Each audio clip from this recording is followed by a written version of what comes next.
Este es el canal de la libertad, el de la justicia y la paz de nuestro pueblo, la señal de las leyes y la transparencia, Ventana de la Verdad, por la Venezuela que todos queremos, Capitolio TV. Muchísimas gracias, secretario. Con esto someto a consideración el acta leída por el secretario.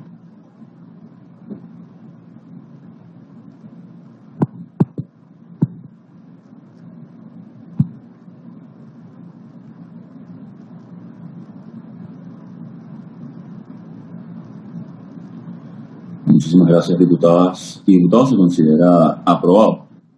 Tenemos puntos de cuenta. Por favor, secretario, de lectura del primer punto.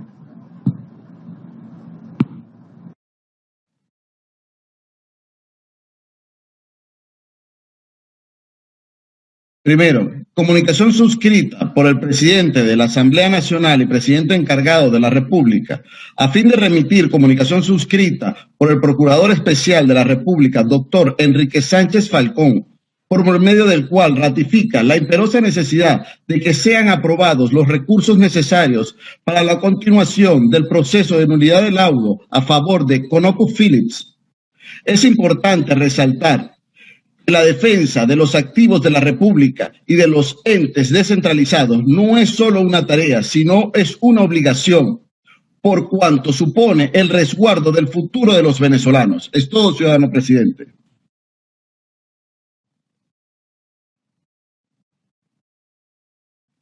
Muchas gracias, secretario. Remita a la Comisión Permanente de Finanzas y Desarrollo Económico. Siguiente punto de la cuenta.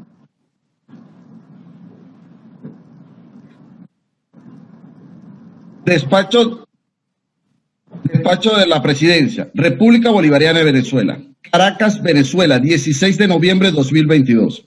Estimado José Antonio Figueredo, secretario de la Asamblea Nacional de la República Bolivariana de Venezuela, presente. Reciba un cordial saludo. Me dirijo a usted a fin de remitir comunicación suscrita por el Procurador Especial de la República, doctor Enrique Sánchez Falcón, por medio del cual ratifico la imperiosa necesidad de que sean aprobados los recursos necesarios para la continuación del proceso de nulidad del laudo a favor de ConocoPhillips. Es importante resaltar la defensa de los activos de la República y de entes descentralizados no es solo tarea, sino obligación, por cual supone el resguardo del futuro de los venezolanos. En este sentido, solicito que sea incluido en cuenta dicho documento y remitida a la Comisión Permanente de Finanzas y Desarrollo Económico a fin de evaluar y aprobar por este cuerpo legislativo, dado la urgencia del caso, sin otro particular al cual hacer referencia, queda ante ustedes atentamente Juan Guaidó, presidente de la Asamblea Nacional y presidente encargado de la República Bolivariana de Venezuela. Es todo, ciudadano presidente. Muchas gracias, secretario. Luego de la lectura de la comunicación, lo agradezco. Por favor, remita a la Comisión Permanente de Finanzas y Desarrollo Económico. Ahora sí, siguiente punto de la cuenta, el segundo.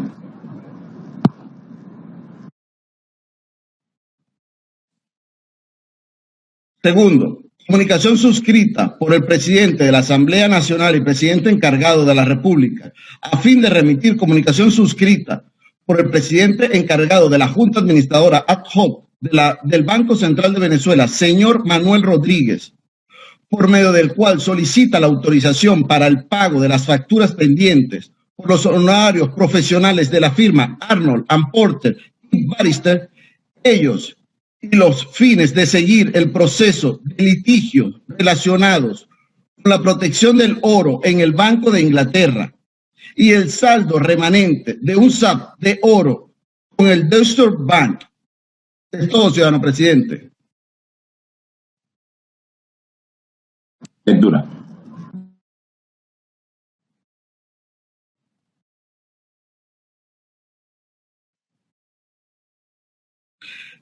Caracas, Venezuela, 16 de noviembre de 2022. Estimado José Antonio Figueredo, secretario de la Asamblea Nacional de la República Bolivariana de Venezuela. Presente. Reciba un cordial saludo.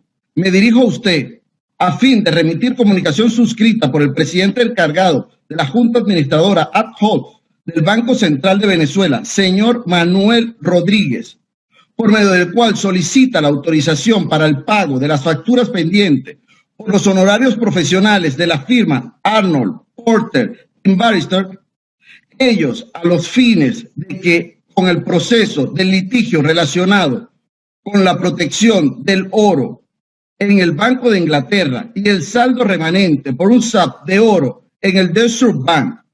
En este sentido, solicito que sea incluido en cuenta dicho documento y remitido a la Comisión Permanente de Finanzas y Desarrollo Económico a fin que la misma sea evaluada y aprobada por el cuerpo legislativo, dado la urgencia del caso. Sin otro particular, ¿a qué hace referencia? Quedan ante ustedes atentamente Juan Guaidó, presidente de la Asamblea Nacional, presidente encargado de la República Bolivariana de Venezuela. Es todo, ciudadano presidente.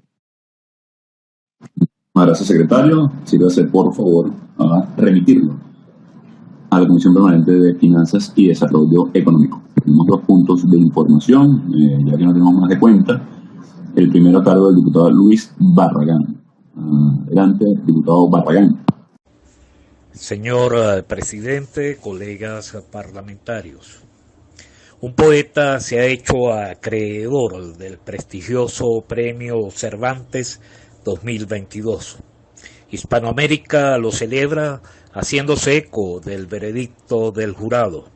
El venezolano Rafael Cadenas ha edificado una obra que es, abro cita, de las más importantes y demuestra el poder transformador de la palabra cuando la lengua es llevada al límite de sus posibilidades creadoras. Cierro cita. E informándose esta legítima Asamblea Nacional de tan grata novedad, saluda efusivamente al bardo. Tenemos poesía, tenemos poeta, en medio de la larga tempestad del presente siglo.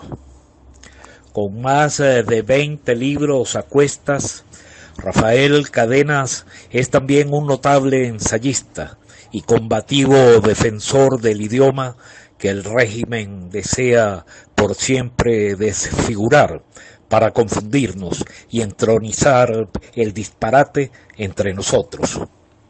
Guarda silencio el Ministerio Usurpador de Cultura que sabe de la profunda significación del Premio Cervantes, mientras intenta posicionar a un afecto político e ideológico al Nobel de Literatura del año entrante, o ha quebrado el otrora prestigioso Premio Internacional de Literatura Rómulo Gallegos. Guarda silencio el resto de los elencos del poder establecido porque simplemente no saben quién es Cadenas, desterrado de las aulas escolares, pero jamás de la sensibilidad de los venezolanos que incluso lo cuentan en la diáspora.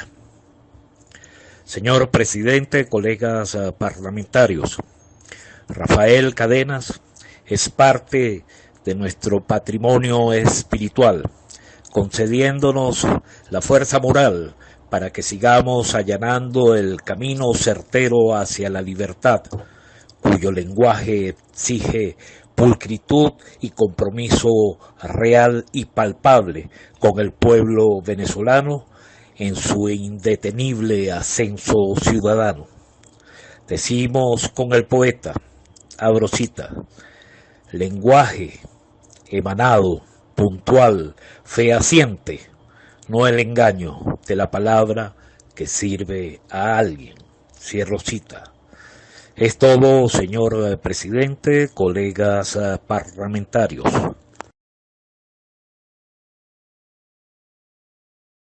Muchísimas gracias, diputado Barragán, por esas palabras en nombre de todo el Parlamento Nacional y que nos llena de orgullo como venezolanos, que refleja el talento de un gran ciudadano venezolano. Siguiente punto de información a cargo del diputado José Trujillo. Adelante, diputado José Trujillo, por favor.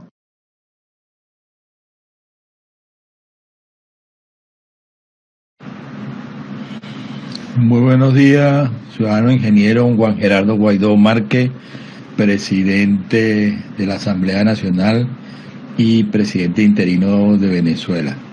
Medios de comunicación, pueblo de Aragua, pueblo de Venezuela. Hoy traigo un punto de información que preocupa mucho a los pacientes con diálisis en el estado de Aragua. Se trata esta vez de que ya ha habido infinitas denuncias ante la Fiscalía y no ha habido respuesta por la situación que ocurre en este centro asistencial, quien es un anexo del Instituto Venezolano de los Seguros Sociales, y es Diálisis Aragua, donde se están confrontando una serie de situaciones que ya llevan mucho tiempo y que aún no se han resuelto. Se trata, una vez más, que se encuentra la unidad con falta constantemente el agua, además del deterioro físico de todas las instalaciones. Inclusive hay áreas sin luz y esto agrava la situación. Muchas veces cuando están conectando los pacientes a las máquinas de diálisis hay que prender las luces de los celulares de las enfermeras para poder lograr conectar a dicho paciente. Los ascensores se encuentran en mal estado. No hay suministro de medicamentos para los pacientes y además de todo esto y este deterioro tremendo, contaminadas zonas con chiripas, ratones, no funcionan los aires acondicionados, la máquina de diálisis presenta constantemente fallas. A veces los pacientes no terminan las diálisis, sino que llegan a 1 hora o 2 horas porque no pueden estar las 4 horas. Y el franco deterioro que esto ha conllevado ha traído consigo varias denuncias. Sin embargo, el director del centro, que por cierto no es médico sino un ingeniero, ha maltratado de manera consuetudinaria a los pacientes, a los familiares, inclusive los amenazas de sacarlos del programa de diálisis sin ningún titubeo, alegando que a él lo ampara la ley. Además de eso, de los maltratos que se le hace a la médico nefrólogo, que es la única que se ocupa de los pacientes, igual que el personal de enfermería, son los que están atentos con los pacientes. Hay un deterioro tan grande que en ninguna de las unidades hay aire acondicionado. Y una de las cosas que más me preocupa es que los concentrados que llevan los pacientes se encuentran destapados. Esto podría traer como consecuencia que los pacientes con diálisis se contaminen y finalmente puedan tener un éxitos letales. Es por eso que nosotros hoy sentimos gran preocupación. Ya venimos con meses atrás haciendo denuncias tras denuncias y sin embargo los organismos competentes se niegan.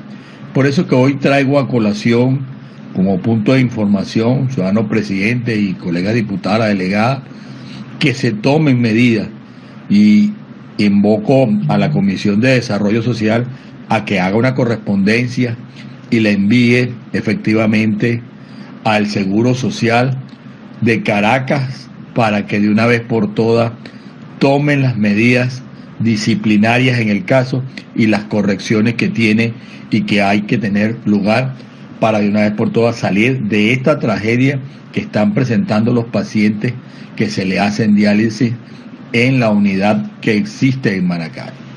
Eso es todo, ciudadano presidente, colega diputado de la delegada. Muchas gracias. Muchísimas gracias, diputado Trujillo. No tenemos más puntos de información. Por favor, secretario, sírvase a dar lectura de la propuesta de orden del día. Único. Debate sobre los resultados arrojados por la Encuesta Nacional de Condiciones de Vida 2022, publicada por la UCAP recientemente. Es todo, ciudadano presidente. Muchísimas gracias, secretario. En consideración de la propuesta de orden del día. Se considera aprobado. Tenemos un único punto. Por favor, de lectura del punto, secretario. Único. Debate sobre los resultados arrojados por la Encuesta Nacional de Condiciones de Vida 2022, publicada por la UCAP recientemente. Es todo, ciudadano presidente. Gracias, secretario. Tiene la palabra la diputada Dignora Figuera. Adelante. Señor presidente Juan Guaidó, colegas diputados, medios de comunicación, pueblo de Venezuela. Hoy discutimos los resultados de la encuesta sobre condiciones de vida en COVID 2022. Valoramos el esfuerzo de las diferentes universidades y de sectores de investigación que nos ofrecen las bases necesarias de las condiciones sociales sobre educación, salud, migración y aspectos económicos que respaldan este valioso trabajo. Queremos denunciar ante todo que esta información se publica tras la falta del régimen de Nicolás Maduro de ofrecer las verdaderas cifras oficiales de los diferentes sectores que, como por ejemplo en la salud y educación, se hacen sumamente necesarios. El secretismo de Estado, la discrecionalidad, son una constante en la información oficial del régimen. El trabajo, en consecuencia, hace reflexión acerca de la falta de institucionalidad y la necesidad de que existan instancias confiables y transparentes. Las instituciones del Estado están ausentes o siguen siendo débiles en su accionar para promover la oportunidad y atender las necesidades de la población más vulnerable. Cito textualmente. El trabajo hace referencia acerca de la lamentable pérdida del bono demográfico. Venezuela pierde una oportunidad de oro al no invertir en políticas públicas orientadas al estimular, a promover, a proteger a los jóvenes venezolanos y todo lo contrario, al no dar oportunidades de crecimiento, han migrado en búsqueda de una mejor vida. Dato que nos llama la atención es sin duda la referencia acerca de la disminución de la pobreza monetaria, que se soporta en el hecho de ser un estudio post-COVID, donde el regreso de las personas a su trabajo, así como la dolarización, generó una especie de beneficio económico en la población en un momento circunstancial. Sin embargo, la pobreza sigue siendo una llamada de atención en el 85% de la pobreza general y el 60% de pobreza extrema. Sin embargo, también alertan que dentro de la disminución de la pobreza sigue habiendo una alta inflación y una gran desigualdad social. Nos llama la atención el tema de la educación. La disminución de la escolaridad acerca de los niños post-COVID que no regresaron a sus clases. No se recuperó la matrícula, estando en un renglón en menor recuperación que otros datos que aporta este estudio. Sigue habiendo observaciones en referencia al incumplimiento del Estado venezolano en la nutrición de los niños escolarizados. Los más pobres, los de pobreza extrema, son los que pagan la consecuencia de no tener en momento adecuado y oportuno la alimentación en el momento de su escolaridad. Los hogares que cuentan con la población escolar con gran acceso a Internet todavía es muy limitado. Esto influye indudablemente en la calidad de la preparación en educación y, por supuesto, en el rendimiento académico de los escolares. Estimados diputados, como estamos viendo, el grave problema social, económico y político del país sin duda tienen una base estructural y urge de parte de nosotros, los demócratas, sobreponer las diferencias y comprender que en el país se espera de nosotros que actuemos con eficacia y coherencia. Por eso los convoco a levantar las banderas de la justicia y del cambio en beneficio de una población que espera por nosotros. Aún desde el lugar que estemos, es importante que nosotros podamos recuperar la credibilidad, recuperar la legitimidad y recuperar, sobre la base de unas elecciones libres y transparentes, el poder para el pueblo en Venezuela. Muchísimas gracias. Muchísimas gracias, diputada Dinora Figueres. Tiene la palabra la diputada Lucrecia Morales. Ingeniero Juan Guaidó Márquez, presidente de la Legítima Asamblea Nacional de Venezuela e interino de la República. Colegas parlamentarios, medios de comunicación, señoras y señores. Recientemente fue dada a conocer la encuesta sobre condiciones de vida de los venezolanos realizada por la Universidad Católica Andrés Bello. Y los investigadores del país hemos estado muy atentos de estos resultados. El estudio aborda, en una muestra de alrededor de 2.118 hogares, temas relacionados con el contexto demográfico, económico e institucional, el acceso a la educación, a la salud y el trabajo, entre otros. Para empezar, el estudio revela que no ha habido recuperación de la institucionalidad en ningún orden, pero sobre todo que la gerencia del Estado ha sido incapaz de generar condiciones mínimas para producir prosperidad, para que nuestra ciudadanía tenga oportunidades de acceso a trabajos bien remunerados y como consecuencia a un mayor bienestar. En cuanto a la actividad económica en sí, las estadísticas arrojadas por esta investigación nos dicen que la actividad económica decayó un 7.2% respecto al segundo semestre de 2021 y que aún tendremos que observar una caída de 4.4% el año siguiente, o sea, en 2023. Y por supuesto, esto está relacionado con las deficiencias de infraestructura, servicios públicos, por ejemplo, agua, luz, aseo urbano, seguridad, telecomunicaciones, además de otros problemas, entre los cuales está la merma poblacional.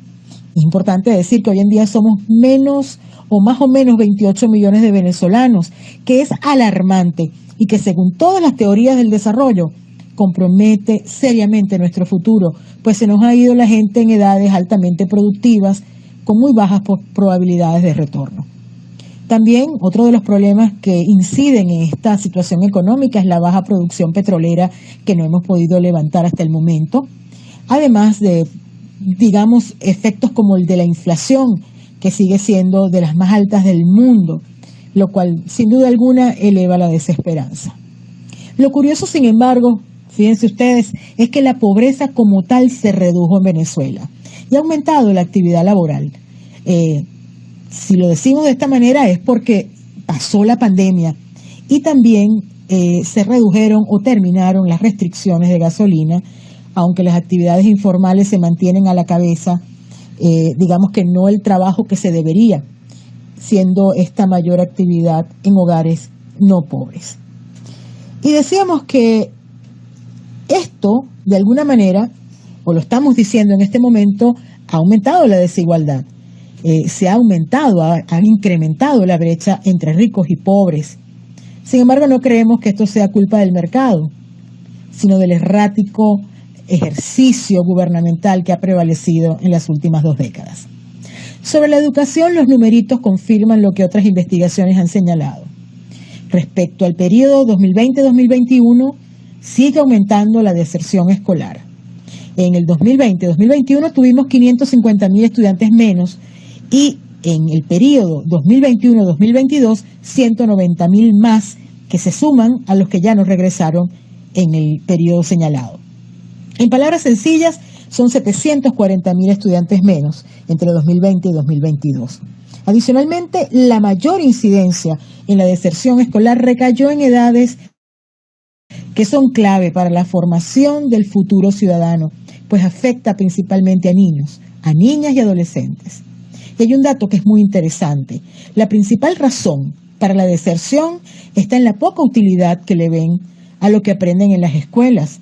Y al final es cierto que las familias necesitan maximizar sus ingresos, lo cual se traduce en que hay que tratar de que todos los miembros productivos puedan generar ingresos para poder sobrevivir. De igual manera, las trabas más importantes que reportan las familias consultadas para la educación, al menos desde la casa, es la falta de acceso a Internet y a los dispositivos de apoyo, que suman cantidades que superan el 70%. Si a esta realidad le agregamos las deficiencias del programa de alimentación escolar, ya tendremos una idea de cómo van nuestros muchachos a la escuela. La salud, por otra parte, no está mejor. Los centros siguen en mal estado y las posibilidades de acceso y atención son muy malas. Como dato interesante, ha subido en un 10% la compra de seguros privados de salud. Por todo esto hay que insistir en decir que estamos ante una gran tragedia social. Finalizo diciendo que esta encuesta revela más fenómenos que los expresados por las estadísticas levantadas. Desde aquí apostamos por un verdadero cambio de modelo. Es imposible no insistir en ello, sobre todo si analizamos con imparcialidad qué es lo que trae desarrollo y qué es lo que hunde cada vez más a las naciones en el atraso y la pobreza. ¿Seremos capaces de entenderlo? Es todo, señor presidente. Muchísimas gracias, diputado Morales. Tiene la palabra el diputado Elías Besis. Buenos días, ciudadano presidente Juan Gerardo Guaidó Márquez, colegas diputados, pueblo de Venezuela, representantes de los medios de comunicación, para tocar un tema importante como es un estudio realizado por LOCAP en COVID. Hay que resaltar 4 bases fundamentales como lo son sistema educativo, migración, pobreza crítica y la desigualdad social. El sistema educativo nacional está en una profunda crisis por la falta de inversión en infraestructura y en el ajuste salarial digno para los maestros y profesores. Y es más aún importante la alimentación de nuestros jóvenes y niños, con lo que era un incentivo para que los más desposeídos asistieran a las instituciones educativas. A partir de aquí comienza la deserción escolar.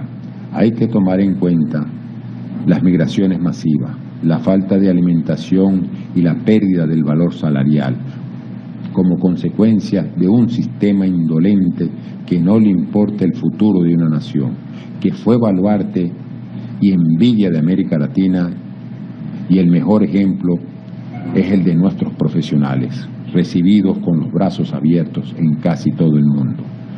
Hoy día, este estudio arroja la alarmante cifra de este año de menos 190.000 estudiantes que el periodo 2021 y aún peor, 550.000 el periodo 2019-2020.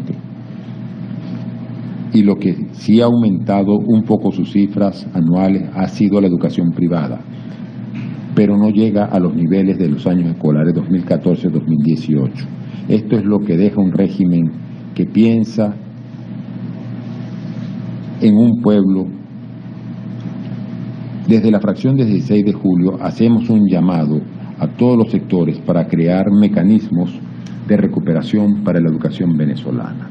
Y esto origina que la migración venezolana, viéndola desde el punto de vista profesional y de mano de obra calificada, ha sido fatal para la industria y empresarios venezolanos, por los altos costes de la especialización y el tiempo que se tarda en crear un profesional o un especialista en un puesto laboral. Crear puestos de trabajo es una tarea difícil y costosa. Crear puestos de trabajo sustentables en el tiempo, tanto para el Estado o para la empresa privada, son muy altos. Y esto se ve y se plasma en la economía. No es cierto que Venezuela se arregló. Los nuevos puestos de trabajo son desde un punto de vista insustentable, porque no nacen de las industrias o de las fábricas. Más del 90% son comercios, que en muchos de los casos pagan salarios que no pueden sustentar a una familia. Una economía se construye con todos los sectores, con productores agropecuarios, constructores, fabricantes, industriales y comerciantes. Tenemos un régimen que en las últimas décadas ha fomentado solo las importaciones y ha desamparado al que crea y produce bienestar. A la falta de todo esto que se lleva el trabajo de los venezolanos, migra a otros países en busca de para sustentar a sus familias, y eso se conoce como trabajo formal bien remunerado. Y esto abre bocas para hablar de la pobreza crítica y la desigualdad social. El régimen ha destruido la moneda venezolana, el bolívar, la ha devaluado todos los días del año y en su afán de detener la hiperinflación por casi 4 años, se hizo de la vista gorda y permitió y creó sentencias que permitían el uso de moneda extranjera en el territorio nacional. Y esto trajo como consecuencia una leve mejoría en la actividad económica del país, pero sin permitir seguridad jurídica y políticas económicas que permitan la sustentabilidad en el tiempo. Comenzamos a ver el pago de todos los servicios, tanto públicos como privados, cobrados en moneda extranjera o en su defecto al cambio en bolívares. Y así las personas comenzaron a cobrar en otra moneda que sustentaba un valor y no se devaluaba como el bolívar. Así que se mejora un poco la economía, dólares circulan por todo el país como moneda principal y las remesas que ayudan a sustentar algo de la familia. Pero lo increíble, no lo que hace, lo increíble es lo que hacen las malas políticas y tenemos para finales de este año una inflación en dólares, óigase bien, en dólares aproximadamente un 45%. Esto quiere decir que lo que tú comprabas en enero del 2022 con $100 y quieres comprar esa misma cantidad de productos que compraste con esos $100 el 1 de enero del 2022, el 1 de enero del 2023, está cercano a los $150. Entonces, esto crea un cóctel para hablar del panorama de la desigualdad social, porque en Venezuela creció la masa pobre y por otro lado se redujo la masa más rica. Y esta masa más rica está concentrada en su gran mayoría en las grandes ciudades y sobre todo el 40% en la capital de nuestro hermoso país. Por eso es que empezamos a ver conciertos, carros de lujos, eventos especiales. Esa pequeña minoría tiene la capacidad para todas esas cosas. Sin más que decir, como miembro de esta prestigiosa Asamblea Nacional Legítima, tenemos que asumir con seriedad y mucha fortaleza el poder político para crear la igualdad de derechos y oportunidades para todos los venezolanos en común. Esto es todo, ciudadano presidente. Muchísimas gracias, diputado Besis. Tiene la palabra para concluir el debate la diputada Karin Salanova. Buenos días, presidente, junta directiva, colegas. Hoy venimos a hablar de la encuesta de ENCOVI. Es una herramienta que en estos momentos de opacidad, en estos momentos donde no hay un análisis, no hay unas estadísticas, no hay alguna herramienta emitida por algún ministerio, instituto o el propio Estado para saber de la planificación que ellos han realizado sobre alguna política pública, qué resultados ha generado, cómo ha beneficiado o no al pueblo venezolano. Bueno, vemos que esa opacidad, esa falta de estadística, vemos reflejado como programas que ellos han utilizado, por ejemplo, como los bonos o como las cajas CLAP, no han tenido el impacto que de repente ellos hubiesen querido en la sociedad, porque parte de lo que arroja esta encuesta es que Venezuela está dentro de uno de los países donde hay mayor desigualdad. Entonces, eso, cuando hablamos de desigualdad, hablamos de que cada día nuestros jóvenes, nuestros hogares venezolanos no tienen las herramientas necesarias para poder crecer, ser productivos, y así vemos cómo las encuestas también nos arrojan que que ha aumentado un 81% la pobreza en Venezuela. Y eso trae como consecuencia, bueno, en el sector de salud, de servicios, donde se pueda generar ingresos, inclusive las personas de la tercera edad.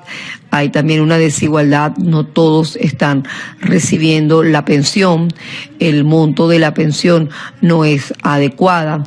Si nos vamos para el tema de la educación, ahí nos arroja que hay más de 1,5 millones de niños y adolescentes sin estudiar. Eso, cuando lo traducimos a oportunidades, vemos reflejado la desigualdad de que como el futuro del país no está en una escuela, no está formándose, no está estudiando para aprender, para crecer, para tener un oficio. Igualmente, el tema de la migración es un tema que está politizado y bueno, no se lleva las cifras, las estadísticas que se deberían llevar para tener un control exacto de lo que se tiene. Entonces, esa encuesta dice que aproximadamente 5 millones de venezolanos, la mayoría gente joven, mano de obra que está saliendo de nuestro país, y eso, bueno, eso se refleja en que no ven oportunidades, y volvemos nuevamente a los programas, a los 2 programas que hoy solamente están dando, que son los bonos y las cajas CLAP. No son programas que ven atractivo los jóvenes, no son programas que ven atractivo la mano de obra de nuestro país para quedarse, para poder eliminar la desigualdad e inclusive hacerlo atractivo de una manera productiva. Entonces, parte de lo que nosotros hoy vemos con esta encuesta, que primero siempre damos gracias a las universidades, a las ONG, a todo aquel que haga este tipo de herramientas que nos permita tener una idea de cómo estamos como país, ya que la opacidad es algo muy malo, es algo que no beneficia al país porque no sabemos, vamos trabajando a ciegas, y eso trae como consecuencia, bueno, lo que hoy tenemos. No hay políticas públicas claras que se pueda ayudar a diferentes sectores, a los jóvenes, a nuestros abuelos, y vemos esa desigualdad tan pronunciada, vemos esa desigualdad que se refleja en pobreza, en aumento de pobreza, y vemos cómo los hogares venezolanos se ven afectados en no poder comprar la cesta básica, en que sus hijos no están estudiando, en que la mayoría han tenido que perder algún familiar que ha tenido que emigrar, y bueno, vemos también que la encuesta nos dice que menos del 6% de los hogares venezolanos es la gente que hoy ha retornado a nuestro país. Entonces, desde aquí, nosotros seguiremos elevando la voz. En especial nos preocupa el aumento de la pobreza, porque eso se refleja en muchas cosas, se refleja en desnutrición, se refleja en que los niños deciden abandonar el colegio para salir a trabajar, se refleja en varias cosas que necesitamos nosotros resolver como país para que podamos disminuir lo que hoy está afectando, que es la desigualdad y la pobreza que hoy vive la mayoría de los hogares venezolanos. Gracias. Muchísimas gracias, diputada Karin Saranova. Con esto concluimos la materia por la que fue convocada. Unas palabras breves con respecto a lo que ha sido, no digamos el hallazgo, sino la ratificación de la pobreza en Venezuela, en data, en cifras, luego de la presentación de la encuesta de convivencia en COVID por parte de la Universidad Católica Andrés Bello. Y aquí lo que se refleja es lo que hemos venido denunciando durante años, una brutal desigualdad en este momento en Venezuela, una brutal desigualdad que se refleja en migrantes y refugiados, que se refleja en miles, cientos de miles de venezolanos tratando de atravesar el tapón del Darién, que se refleja en la falta de alimentos, pero que tiene algo concreto. Miren, más allá de lo que lamentablemente estamos sufriendo hoy como sociedad, de la emergencia humanitaria compleja, de la persecución, de la censura, del señalamiento de la dictadura de Maduro como criminales de lesa humanidad, es lo que nos debe llamar la atención y que de alguna manera se refleja en cifras, porque tiene un aterrizaje en lo humano muy doloroso. Y una pregunta sencilla que les hago a ustedes y a los que nos van a ver o a través de la prensa. Un niño nacido en Venezuela, o una niña, evidentemente, tiene las mismas oportunidades que un niño nacido en cualquier parte del mundo hoy. Bogotá, Quito, Santiago, Buenos Aires, Madrid o cualquier otra ciudad del planeta. Bien, la respuesta es muy dura. Como sociedad, como parlamento, como dirigentes, como liderazgo de Venezuela. Y ahí se refleja claramente entonces nuestra labor, que un niño tenga las mismas oportunidades, un niño venezolano, una criatura, un ser humano, para desarrollar el máximo de su talento, para tener oportunidades, para ser feliz en su tierra. Y hasta que la respuesta no sea con certeza sí tiene las mismas oportunidades, el reflejo de esa desigualdad, el reflejo de esa pobreza, nos seguirá siendo tarea pendiente acabarla. Así que la tarea que tenemos hoy sigue siendo rescatar la democracia para que cuando en el futuro hagamos esta misma pregunta, diputadas y diputados, que si un niño venezolano tiene las mismas oportunidades que un niño nacido en cualquier parte del planeta, digamos con certeza sí. Y ahí diremos, Venezuela se arregló, porque evidentemente, lamentablemente, no se ha arreglado. Tenemos tareas, tenemos trabajo, debemos rescatar la democracia en Venezuela, devolvernos oportunidades, generar Estado de Derecho, crear fuentes de empleo, facilitar la inversión privada en Venezuela. Así que con esto concluimos la materia, se levanta y se convoca para el día martes. Muchísimas gracias, diputadas y diputados, Dios los bendiga. Este es el canal de la libertad, el de la justicia y la paz de nuestro pueblo, la señal de las leyes y la transparencia, Ventana de la Verdad, por la Venezuela que todos queremos, Capitolio TV.